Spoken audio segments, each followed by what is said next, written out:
لال T V دیکھنے والے تمام مسلمانوں کو السلام علیکم ورحمۃ اللہ وبرکاتہ۔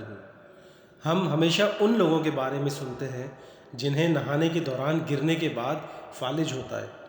ہم نے کسی کو کہیں اور دوسری جگہ گرنے کے بارے میں کیوں نہیں سنا؟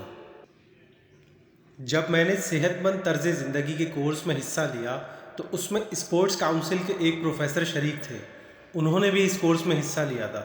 جب میں نے ان سے اس بارے میں سوال کیا تو پروفیسر صاحب نے مشورہ دیا کہ آپ جب بھی نہانے جائیں تو شروعات سر سے نہ کریں، بلکہ پہلے اپنے جسم کے دائیں بائیں اور پھر سر پر پانی بہائیں۔ اگر آپ پہلے سر گیلا کرتے ہیں تو اس کی وجہ سے سر سرد ہو جاتا ہے، تو خون گرم ہونے کے لیے سر کی جانب بہنے لگتا ہے، جس سے خون کی رگیں تنگ ہو جاتی ہیں اور ایسی صورت میں خون کی نالیوں کے پھٹنے کا امکان زیادہ ہو جاتا ہے۔ یہ غلطی عموماً لوگ باتھ روم میں نہانے کے دوران کرتے ہیں، اسی لیے ہمیں یہ خبر سننے کو ملتی ہے کہ فلاں شخص باتھ روم میں نہاتے ہوئے گر کر فالج کا شکار ہو گیا۔ پروفیسر صاحب کی بات دل کو لگی اور تحقیق کی تو پتہ چلا کہ اگر اسلامی طریقے سے غسل کیا جائے تو نہاتے ہوئے کبھی بھی فالج نہیں ہو سکتا۔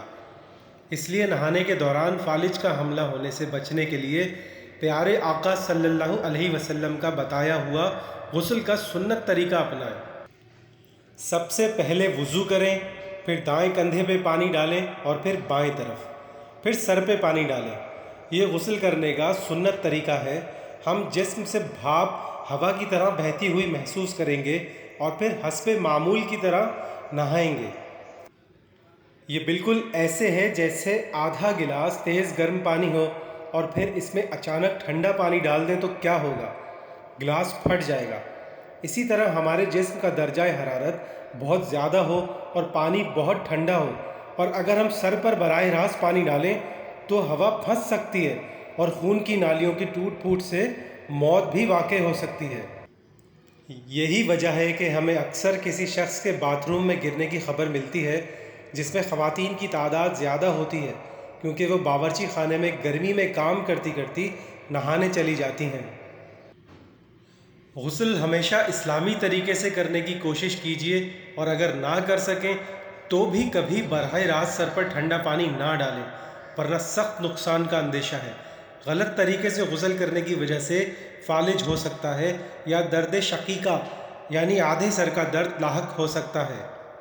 یہ غسل کرنے کا طریقہ ہر عمر کے افراد کے لیے موزوں ہے، خاص طور پر ان لوگوں کو جنہیں ذیابیطس، ہائی بلڈ پریشر، کولیسٹرول اور درد شقیقہ کی شکایت ہے۔